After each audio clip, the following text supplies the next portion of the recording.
स्वागत है आपका ज्ञानोदय पॉडकास्ट में। आज हम एक ऐसी किताब पर गहराई से बात करने वाले हैं जिसने ना सिर्फ दुनिया भर में लाखों लोगों का ध्यान खींचा बल्कि काफ़ी बहस भी छेड़ी है। रोंडा बर्न की द सीक्रेट। हाँ बिल्कुल। और इसके साथ ही जाहिर है हम चर्चा करेंगे उस सिद्धांत की जो इस किताब का कह सकते हैं दिल है, आकर्षण का नियम या लॉ ऑफ अट्रैक्शन। जी। हमारे पास इस विषय पर काफ़ी जानकारी है, विश्लेषण है और हम कोशिश करेंगे कि इस विचार की तह तक जाएं। तो आज हमारा मकसद ये समझना है कि आखिर ये आकर्षण का नियम है क्या चीज़, किताब कैसे बताती है कि ये काम करता है, और फिर वो जो दावे हैं पैसा, रिश्ते, सेहत, इन सब पर इसके असर के। हाँ, और ये दावे कितने सही हैं ये भी देखना होगा। बिल्कुल। तो चलिए खोलते हैं इस बहुचर्चित रहस्य की परतें। जरूर। देखिए, इस किताब का जो सबसे बुनियादी जो सेंट्रल आइडिया है वो सुनने में तो बहुत बहुत सीधा लगता है कि हमारे विचार हमारी हकीकत बनाते हैं। मतलब हम जिस भी चीज पर लगातार और गहराई से अपना ध्यान लगाते हैं, चाहे वो अच्छी हो या बुरी, हम उसी को अपनी जिंदगी में एक तरह से खींचते हैं। अच्छा। सकारात्मक सोच है तो नतीजे सकारात्मक होंगे, नकारात्मक सोच है तो नकारात्मक। पूरी किताब इसी एक धुरी पर घूमती है। सुनने में तो ये काफी पावरफुल विचार लगता है। जी। किताब की शुरुआत में इसे रहस्य का अनावरण कहा गया है और दावा ये है कि ये कोई आज की बात नहीं है। नहीं, बिल्कुल नहीं। बल्कि ये एक प्राचीन ज्ञान है जिसे इतिहास के कई महान विचारक, वैज्ञानिक, फिलोसोफर वो जानते थे, इस्तेमाल करते थे, बस ये आम लोगों तक पहुंचा नहीं। हाँ, छिपा रहा, ऐसा कहा गया है। और किताब एक दिलचस्प एनालॉजी देती है कि हम सब एक ह्यूमन ट्रांसमिशन टावर जैसे हैं, एक मानव प्रसारण टावर। इसका क्या मतलब हुआ? हाँ, ये अहम है। इसका मतलब है कि हम लगातार, मतलब हर पल, अपने विचारों की तरंगे, एक फ्रीक्वेंसी कह लीजिए, वो ब्रह्मांड में भेज रहे हैं। और किताब के अनुसार ये सिर्फ ख्याल नहीं है, ये असल में ऊर्जा है, एक तरह की वाइब्रेशनल एनर्जी। ऊर्जा? हाँ, ऊर्जा। ये ऊर्जा बाहर जाती है और फिर अपने जैसी ही ऊर्जा वाली चीजों, लोगों, परिस्थितियों को वापस खींच कर लाती है हमारी ओर। जैसे रेडियो होता है ना, एक खास फ्रीक्वेंसी पर सेट करो तो गाना पकड़ता है। हाँ। वैसे ही हमारी विचार फ्रीक्वेंसी ये तय करती है कि हम ब्रह्मांड से क्या रिसीव करते हैं, क्या पकड़ते हैं। लेकिन यहाँ एक सवाल मेरे मन में आ रहा है, क्या हमारे विचार वाकई इतनी ठोस ऊर्जा हैं जो भौतिक दुनिया को सीधे बदल सके? विज्ञान इस पर क्या कहता है? इस पर हम बाद में आएंगे जरूर। हाँ, वो जरूरी है। पर किताब का तर्क यही है कि अगर कोई लगातार अपनी तंगी के बारे में या अपनी बीमारी के बारे में ही सोचता रहेगा तो वो अनजाने में उसी फ्रीक्वेंसी पर, क्या कहते हैं, ट्यून हो जाता है। बिल्कुल, और फिर वैसी और परिस्थितियां अपनी ओर खींचता है। तो मतलब अगर बाहरी दुनिया बदलनी है तो शुरुआत अंदर से, अपने विचारों से करनी होगी। यही किताब का मूल मंत्र है। ठीक है, तो अगर ये विचार ही चाबी हैं तो इस नियम को इस्तेमाल करने का कोई तरीका, कोई प्रोसेस बताया गया है? दूसरे अध्याय में एक सरल प्रक्रिया है, 3 कदम। Ask, believe, receive. हाँ। मांगो, विश्वास करो, प्राप्त करो। ये तो सुनने में बहुत ही आसान लग रहा है। क्या वाकई इतना सीधा है ये? किताब तो इसे ऐसे ही पेश करती है, एकदम सीधा साधा। पहला कदम मांगो, आस्क, मतलब यूनिवर्स को, ब्रह्मांड को बिल्कुल साफ साफ बताएं कि आपको क्या चाहिए। कोई उलझन नहीं, एकदम स्पष्ट इच्छा। दूसरा कदम है विश्वास करो, बिलीव, और ये, जैसा किताब कहती है, सबसे मुश्किल भी है और सबसे जरूरी भी। अच्छा। इसका मतलब है कि आपको ऐसा विश्वास करना है, ऐसी भावना रखनी है जैसे वो चीज आपको मिल चुकी है, आप उसके मालिक बन गए हैं, वो आपकी हो चुकी है। मिल चुकी है पहले से। हाँ, पहले से। और तीसरा कदम है प्राप्त करो, रिसीव, यानी उस इच्छा के पूरे होने पर जो खुशी होगी, जो एहसास होगा, उसे अभी से महसूस करना शुरू कर दे, उस अच्छी वाली फीलिंग में रहना। चलिए एक उदाहरण से समझते हैं। मान लीजिए किसी को एक बेहतर नौकरी चाहिए, तो मांगना हुआ, मुझे एक अच्छी, मेरी पसंद की नौकरी चाहिए जिसमें मेरी स्किल्स का सही इस्तेमाल हो। ठीक है। विश्वास करना हुआ, ये महसूस करना कि हाँ, नौकरी मिल गई है, ऑफिस में पहला दिन कैसा होगा, लोग कैसे होंगे, सैलरी अकाउंट में आ गई है, वो सब सोचना और महसूस करना। हाँ, महसूस करना। और प्राप्त करना हुआ, उस नौकरी से जो सिक्योरिटी मिलेगी, जो खुशी मिलेगी, जो संतुष्टि होगी, उसे अभी से फील करना। लेकिन ये विश्वास वाला जो पार्ट है, बिना किसी सबूत के सिर्फ महसूस करना, ये थोड़ा मुश्किल है लगता? बिल्कुल बिल्कुल लगता है। और यहीं पर सबसे ज्यादा, कह लीजिए, दिमागी अनुशासन की जरूरत बताई गई है। ये सिर्फ मुंह से कहना नहीं है कि हाँ मुझे विश्वास है। अच्छा। ये उस भावना को, उस एहसास को पूरी तरह से जीने की बात है। कल्पना, विजुअलाइजेशन का बहुत बड़ा रोल है इसमें। और यहीं पर ज्यादातर लोग मतलब अटक जाते हैं, क्योंकि हमारा दिमाग तो सबूत मांगता है ना। हाँ, तर्क मांगता है। और यहाँ बिना सबूत के विश्वास करने को कहा जा रहा है। और फिर एक और थोड़ी उलझी हुई सी बात आती है तीसरे अध्याय में। ये कैसे काम करता है? किताब कहती है कि यूनिवर्स जो है वो नकारात्मक शब्दों को नहीं समझता, जैसे नहीं, मत, नाम। हाँ। वो सिर्फ उस चीज पर फोकस करता है जिस पर आपका ध्यान है। तो अगर कोई सोचे मैं कर्ज में डूबना नहीं चाहता, तो यूनिवर्स नहीं को हटा देता है और सिर्फ कर्ज में डूबना पर फोकस करता है और उसी को खींच लेता है। ये बात तो काफी चौंकाने वाली है। हाँ, ये द सीक्रेट के सबसे विवादास्पद, मतलब जिन पर सबसे ज्यादा बहस हुई है, उन पॉइंट्स में से एक है। इसके अनुसार आपको हमेशा वही सोचना और बोलना है जो आप चाहते हैं। अच्छा। ना कि वो जो आप नहीं चाहते। हाँ। तो मैं बीमार नहीं होना चाहता, ये नहीं सोचना, बल्कि सोचना है मैं स्वस्थ हूँ, मुझे गरीबी नहीं चाहिए, ये नहीं, बल्कि सोचना है मेरे पास प्रचुरता है। हमेशा पॉजिटिव फ्रेमिंग, सकारात्मक शब्दों का इस्तेमाल। लेकिन रोजमर्रा की जिंदगी में ये कितना प्रैक्टिकल है? हम दिन भर में कितनी बार अनजाने में ही नहीं या मत का इस्तेमाल कर देते हैं। तो क्या इसका मतलब हुआ कि हम लगातार अनचाही चीजों को बुलावा दे रहे हैं? ये तो डरने वाली बात हो गई। किताब का नजरिया तो यही है। वो इसे लेकर बहुत बहुत सख्त है। हालांकि जो आलोचक हैं वो कहते हैं कि भाई भाषा इतनी सीधी रेखा में काम नहीं करती। आपका इरादा क्या है, आपकी नीयत क्या है, वो भी मायने रखता है। हाँ, इंटेंशन। हाँ, इंटेंशन। लेकिन द सीक्रेट के अनुसार शब्दों और विचारों को चुनने में बहुत ज्यादा सावधानी बरतनी चाहिए। ये एक तरह से अपने दिमाग को लगातार पॉजिटिव सोचने के लिए ट्रेन करने जैसा है। ठीक है, तो इन विचारों को साधने के लिए, उन्हें पॉजिटिव रखने के लिए कुछ तरीके भी बताए होंगे। अध्याय 4 में शक्तिशाली प्रक्रियाएं हैं।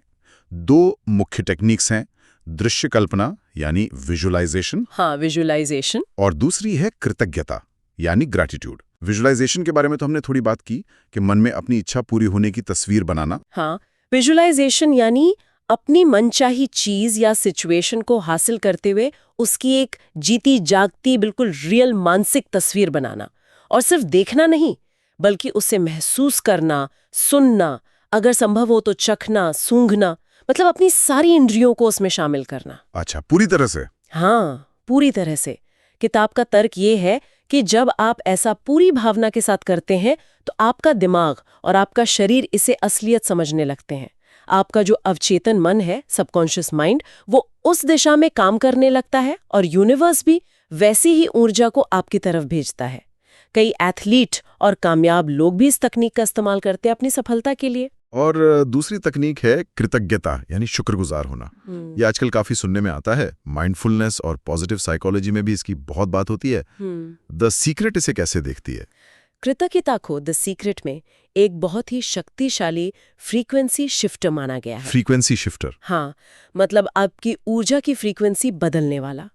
जब आप उन चीज़ों के लिए ईमानदारी से शुक्रगुजार होते हैं जो आपके पास पहले से हैं, चाहे वो आपकी सेहत हो, आपके रिश्ते हों, आपका घर हो या सुबह की धूप ही क्यों ना हो, छोटी से छोटी चीज। बिल्कुल, तो आप यूनिवर्स को एक सिग्नल भेजते हैं कि मेरे पास बहुत कुछ अच्छा है और मैं उसकी कद्र करती हूँ।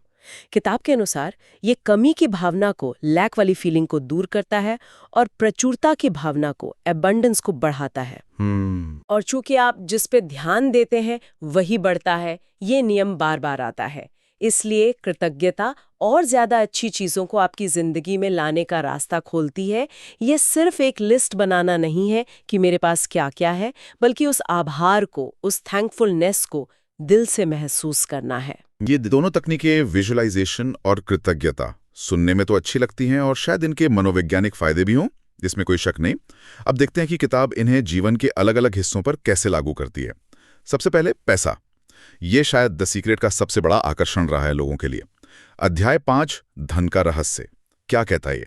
क्या सिर्फ अमीर होने के बारे में सोचने से पैसा आ जाएगा? किताब का दावा तो कुछ ऐसा ही लगता है पहली नजर में, लेकिन इसे थोड़ा और गहराई से समझना होगा।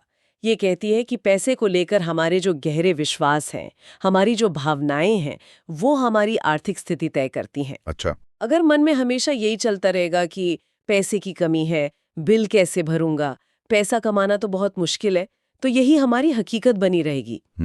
इसे बदलने के लिए प्रचुरता की मानसिकता यानी अबंडेंस माइंडसेट अपनाने को कहा गया है। प्रचुरता की मानसिकता, इसका मतलब क्या हुआ? मतलब भले ही जेब खाली हो फिर भी अमीर महसूस करना, ये कैसे मुमकिन है? हाँ, यही सबसे मुश्किल हिस्सा है। किताब कहती है कि आपको वो फीलिंग पैदा करनी है, वो भावना लानी है जैसे आपके पास जरूरत से ज्यादा पैसा है। कृतज्ञता इसमें मदद करती है। जो पैसा आपके पास है, चाहे कितना भी काम हो, उसके लिए शुक्रगुजार होना, दान देना, चाहे छोटी रकम ही क्यों ना हो, क्योंकि ये दिखाता है कि आपके पास देने के लिए काफी है। पैसे को दुश्मन या बोझ समझने के बजाय उसे एक अच्छी चीज, एक ऊर्जा के रूप में देखना। तो ये नहीं कर रही किताब की काम मत करो बैठ जाओ? नहीं, ये नहीं कहते कि काम मत करो, लेकिन जोर इस बात पर है कि सिर्फ मेहनत काफी नहीं है, आपकी अंदरूनी पैसे वाली फीलिंग ज्यादा जरूरी है। और बेशक यहीं पर आलोचना भी शुरू होती है कि क्या ये अमीर लोगों को और अमीर बनाने और गरीबों को उनकी हालत के लिए एक तरह से दोषी ठहराने जैसा नहीं है? बिल्कुल, ये एक बहुत अहम सवाल है। कर्म, मेहनत, प्रयास, सामाजिक आर्थिक हालात, इन सबको कैसे नजरअंदाज कर सकते हैं? खैर, आगे बढ़ते हैं। रिश्तों पर अध्याय 6, संबंधों का रहस्य, क्या यहाँ भी वही सिद्धांत काम करता है? हाँ, बिल्कुल वही। आप दूसरों के बारे में जैसा सोचते हैं, जैसा महसूस करते हैं, वैसा ही व्यवहार और वैसी ही ऊर्जा आपको उनकी तरफ से वापस मिलती है, ऐसा किताब कहती है। अच्छा। अगर आप दूसरों की कमियां ही निकालते रहते हैं, उनसे मन ही मन नाराज रहते हैं, उनके लिए नेगेटिव भाव रखते हैं, तो आपके रिश्ते वैसे ही रहेंगे, तनावपूर्ण। लेकिन क्या इसका मतलब ये है कि अगर कोई हमारे साथ बुरा बर्ताव कर रहा है तो गलती हमारी सोच की है? ये थोड़ा किताब सीधे तौर पे ऐसा नहीं कहती, लेकिन वो इस बात पर जोर देती है कि आप दूसरों को कंट्रोल नहीं कर सकते। आप सिर्फ अपनी प्रतिक्रिया को, अपनी ऊर्जा को कंट्रोल कर सकते हैं। दूसरों के अच्छे गुणों पर ध्यान देना, उनके प्रति प्यार और सम्मान की भावना रखना, माफ कर देना, ये सब आपकी अपनी रिश्तों वाली फ्रीक्वेंसी को बेहतर बनाता है। और जब आपकी ऊर्जा सकारात्मक होगी तो या तो सामने वाले का बर्ताव बदलेगा या फिर वैसे लोग आपकी जिंदगी से खुद ही दूर हो जाएंगे और बेहतर लोग आएंगे। यहाँ भी फोकस खुद पर और अपनी भावनाओं पर है। और सेहत, अध्याय 7, स्वास्थ्य का रहस्य। मन और शरीर का कनेक्शन तो है, अब विज्ञान भी मानता है, प्लेसिबो इफेक्ट वगैरह। द सीक्रेट इसे कैसे देखती है? ये मन शरीर के कनेक्शन को एक तरह से चरम पर ले जाती है। किताब का तर्क है कि बीमारी पर लगातार ध्यान देना, उसके लक्षणों के बारे में बातें करना या बीमार होने से डरना, ये सब असल में बीमारी को और ज्यादा ऊर्जा देता है और उसे बनी रहने में मदद करता है। अच्छा। इसके उलट खुद को पूरी तरह स्वस्थ विजुअलाइज करना, अपनी अच्छी सेहत के लिए शुक्रगुजार होना और मैं स्वस्थ हूँ, इस भावना में रहना, ये शरीर की जो अपनी हीलिंग पावर है उसे बढ़ाता है। यहाँ प्लेसिबो इफेक्ट की बात तो समझ आती है कि विश्वास से कुछ हद तक फर्क पड़ता है, लेकिन क्या सिर्फ सकारात्मक सोच गंभीर बीमारियों का इलाज कर सकती है? ये दावा तो खतरनाक भी हो सकता है अगर लोग इसे मानकर डॉक्टरी इलाज छोड़ दें तो। ये एक बहुत ही जायज चिंता है और द सीक्रेट की सबसे गंभीर आलोचनाओं में से एक यही है। देखिए, सकारात्मक सोच और तनाव में कमी का सेहत पर अच्छा असर पड़ सकता है, ये तो है, लेकिन इसे मेडिकल ट्रीटमेंट का विकल्प मान लेना बहुत जोखिम भरा हो सकता है। हाँ। किताब वैसे कहती है कि मेडिकल मदद लें, लेकिन साथ में अपनी सोच पर भी काम करें। फिर भी ये लाइन काफी धुंधली है और इसे बहुत सावधानी से समझने की जरूरत है। सही कहा। अब व्यक्तिगत जीवन से आगे बढ़कर किताब दुनिया पर भी इसके असर की बात करती है। अध्याय 8, द सीक्रेट और दुनिया। ये दावा कि हमारी सामूहिक सोच दुनिया बदल सकती है, युद्ध, गरीबी खत्म कर सकती है, ये कुछ ज्यादा बड़ा दावा नहीं लगता? निश्चित रूप से ये एक बहुत बड़ा और महत्वाकांक्षी दावा है। किताब का तर्क ये है कि दुनिया की जो बड़ी समस्याएं हैं, युद्ध, नफरत, गरीबी, ये सब बड़े पैमाने पर फैली हुई नकारात्मक सामूहिक चेतना, मतलब कलेक्टिव कॉन्शियसनेस का नतीजा है। अगर ज्यादा से ज्यादा लोग अपने अपने लेवल पर सकारात्मकता, प्रेम और शांति पर फोकस करें, तो ये जो कलेक्टिव एनर्जी है, ये दुनिया की ऊर्जा को बदल सकती है। जैसे एक अंधेरे कमरे में एक मोमबत्ती जलाओ तो रोशनी फैलती है ना? हाँ। वैसे ही व्यक्तिगत सकारात्मकता सामूहिक अंधेरे को कम कर सकती है। विचार तो बहुत अच्छा है, बहुत आदर्शवादी है, लेकिन क्या ये वास्तविकता से थोड़ा दूर नहीं? दुनिया की समस्याएं तो बहुत जटिल होती हैं, उनके ऐतिहास से एक राजनीतिक, आर्थिक कारण होते हैं। क्या सिर्फ सोच बदलने से वो हल हो जाएंगी? न बदल सके, पर अपनी सोच और अपनी ऊर्जा से उसमें एक पॉजिटिव योगदान तो दे ही सकते हैं। और यहीं से जुड़ता है शायद 9वां अध्याय, आपका रहस्य, जो व्यक्तिगत जिम्मेदारी की बात करता है ना? मतलब अपनी जिंदगी के लिए किसी और को दोष मत दो। बिल्कुल, ये अध्याय यही कहता है कि आप अपनी जिंदगी के लेखक हैं, डायरेक्टर हैं, सब कुछ आप खुद हैं। अगर आपकी जिंदगी में कुछ ऐसा है जो आपको पसंद नहीं, तो शिकायत करने या बाहरी हालातों को दोष देने के बजाय अपने विचारों और अपनी भावनाओं की जिम्मेदारी लें। उन्हें बदलकर आप अपनी कहानी बदल सकते हैं। ये एक तरह से वो जो पीड़ित वाली मानसिकता होती है ना, विक्टिम मेंटालिटी, उससे निकलकर क्रिएटर मेंटालिटी, निर्माता वाली मानसिकता में आने का आह्वान है। और अंत में 10वां अध्याय, जीवन का रहस्य। जीवन का अल्टीमेट सीक्रेट क्या है इस किताब के अनुसार? खुशी, जॉय। किताब कहती है कि जीवन का असली मकसद खुश रहना है। खुशी ही वो सबसे ऊंची, सबसे शक्तिशाली सकारात्मक फ्रीक्वेंसी है। अच्छा। हाँ, जब आप खुश होते हैं, अच्छा महसूस करते हैं, तो आप यूनिवर्स के साथ पूरी तरह सिंक में होते हैं, अलाइनमेंट में होते हैं, और तब आप वो सब कुछ आसानी से अपनी ओर खींचते हैं जो आप चाहते हैं, चाहे वो पैसा हो, प्यार हो या अच्छी सेहत हो। इसलिए सिर्फ चीज़ों के पीछे भागने के बजाय अपनी खुशी को प्राथमिकता देना, उसे खोजना और उसमें रहना, यही सबसे बड़ा सीक्रेट है। ज्ञानोदय पॉडकास्ट का भी यही प्रयास रहता है कि श्रोता अपने जीवन में सकारात्मकता खोजें। तो ये तो हुई किताब की बातें और उसके दावे, लेकिन जैसा कि हमने बीच बीच में इशारा किया, इस पर सवाल भी बहुत उठे हैं। क्या है वह मुख्य आलोचनाएं, जरा संक्षेप में बताएं। देखिए, सबसे बड़ी आलोचना तो यही है कि इसका कोई ठोस वैज्ञानिक आधार नहीं है। क्वांटम फिजिक्स का नाम लिया जाता है, पर ज्यादातर वैज्ञानिक मानते हैं कि उन सिद्धांतों को इस तरह व्यक्तिगत इच्छाओं पर लागू नहीं किया जा सकता। ठीक है। दूसरी आलोचना ये है कि ये कर्म, मेहनत, प्रयास और असल दुनिया की जो चुनौतियां हैं, बाधाएं हैं, उनको बहुत कम करके आंकता है। ऐसा लगता है मानो सिर्फ सोचने से सब मिल जाएगा, जो हमारे अनुभव के तो बिल्कुल विपरीत है। सही बात है। तीसरी, जैसा हमने पहले भी कहा, ये सामाजिक, आर्थिक, राजनीतिक हकीकतों को नजरअंदाज करता है, और कई बार ऐसा लगता है कि ये पीड़ित को ही उसकी स्थिति के लिए दोषी ठहरा रहा है। और चौथी, ये थोड़ा स्वार्थ और भौतिकवाद को बढ़ावा देता हुआ भी लग सकता है, क्योंकि ज्यादातर उदाहरण चीजें पाने पर ही केंद्रित हैं। ये आलोचनाएं तो काफी वजनदार हैं। तो फिर सवाल उठता है कि आखिर ये किताब इतनी ज्यादा पॉपुलर क्यों हुई? कुछ तो बात होगी इसमें जो लोगों को इतनी पसंद आई। हाँ, इसकी लोकप्रियता के पीछे कई कारण हो सकते हैं। एक तो ये उम्मीद जगाती है। ऐसी दुनिया में जहां लोग अक्सर खुद को हालातों का मारा हुआ महसूस करते हैं, ये किताब उन्हें अपनी जिंदगी का कंट्रोल वापस अपने हाथों में लेने का एक सीधा साधा सा फॉर्मूला देती है। ये एम्पावरमेंट का, सशक्तिकरण का एहसास कराती है। दूसरे, इसका संदेश बहुत सरल है। पॉजिटिव सोचो, अच्छा महसूस करो, अच्छी चीजें पाओ। समझने में बहुत आसान है। हाँ, कॉम्प्लिकेटेड नहीं है। बिल्कुल। तीसरे, इसमें बहुत सारे प्रेरक किस्से हैं, कहानियां हैं। हालांकि उनकी सच्चाई पर भी सवाल उठते रहे हैं, जो लोगों को विश्वास दिलाते हैं कि हाँ, ये काम करता है। और शायद कहीं ना कहीं सकारात्मक सोच का हमारे मूड पर, हमारी ऊर्जा पर, हमारे व्यवहार पर असर तो पड़ता ही है। हाँ, शायद यही एक संतुलित नजरिया हो सकता है। आकर्षण का नियम ठीक वैसे काम ना करता हो जैसा किताब दावा करती है कि विचार सीधे चीजों को खींच लाते हैं। लेकिन ये तो सच है कि जब हम सकारात्मक सोचते हैं, जब हम उम्मीद रखते हैं, तो हमारा नजरिया बदलता है। बिल्कुल। हम शायद मौकों को बेहतर देख पाते हैं, मुश्किलों से लड़ने की हिम्मत ज्यादा होती है हम में। हम शायद कोशिश ज्यादा करते हैं, लोगों से भी बेहतर तरीके से जुड़ पाते हैं। ये सब मिलकर शायद बेहतर नतीजों की संभावना बढ़ा देते हैं। तो असर शायद सीधा न होकर थोड़ा अप्रत्यक्ष रूप से इनडायरेक्टली होता हो। बिल्कुल। इसे इस तरह देखा जा सकता है कि द सीक्रेट भले ही एक वैज्ञानिक सिद्धांत न हो, पर ये एक शक्तिशाली मनोवैज्ञानिक टूल हो सकता है।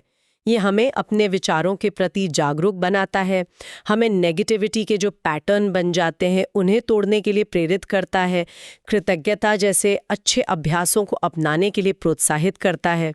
अगर इसे कर्म और यथार्थवादी प्रयासों के साथ जोड़ा जाए तो ये निश्चित रूप से जीवन में सकारात्मक बदलाव लाने में मददगार हो सकता है। लेकिन इसे कोई जादू की छड़ी समझ लेना शायद ठीक नहीं होगा। तो कुल मिलाकर द सीक्रेट एक ऐसा फिनोमेना है जो हमें सोचने पे मजबूर करता है। हमारे विचारों की ताकत क्या है, हमारी मानसिकता का हमारी लाइफ पर क्या असर पड़ता है, और हम हकीकत को किस नजरिए से देखते हैं। ये बड़े बड़े दावे करता है, उम्मीदें जड़ाता है और साथ ही कुछ गंभीर सवाल भी खड़े करता है। तो अब एक विचार हम श्रोताओं के लिए छोड़ जाते हैं। अगर ये मान भी लें कि हमारे विचार सीधे तौर पर बाहरी दुनिया को नहीं बदलते, तो वे हमारी अंदरूनी दुनिया, हमारे अनुभव, हमारी भावनाओं, हमारी प्रतिक्रियाओं को किस हद तक आकार देते हैं, और क्या उस अंदरूनी बदलाव से ही बाहरी बदलाव की शुरुआत होते हैं? इस पर सोचिएगा जरूर। अगर आपको ज्ञानोदय पॉडकास्ट की ये चर्चा अच्छी लगी हो तो इसे लाइक, शेयर और सब्सक्राइब जरूर करें। हाँ, जरूर करें। कमेंट में हमें बताइए कि इस बातचीत का कौन सा हिस्सा आपको सबसे दिलचस्प लगा, या आपके मन में क्या सवाल उठे। हम पढ़ेंगे आपके कमेंट्स। और हमें ये भी बताइए कि आप अगली बार किस किताब या किस विषय पर ऐसी ही गहरी चर्चा सुनना चाहेंगे। ज्ञानोदय पॉडकास्ट सुनने के लिए आपका बहुत बहुत धन्यवाद। धन्यवाद।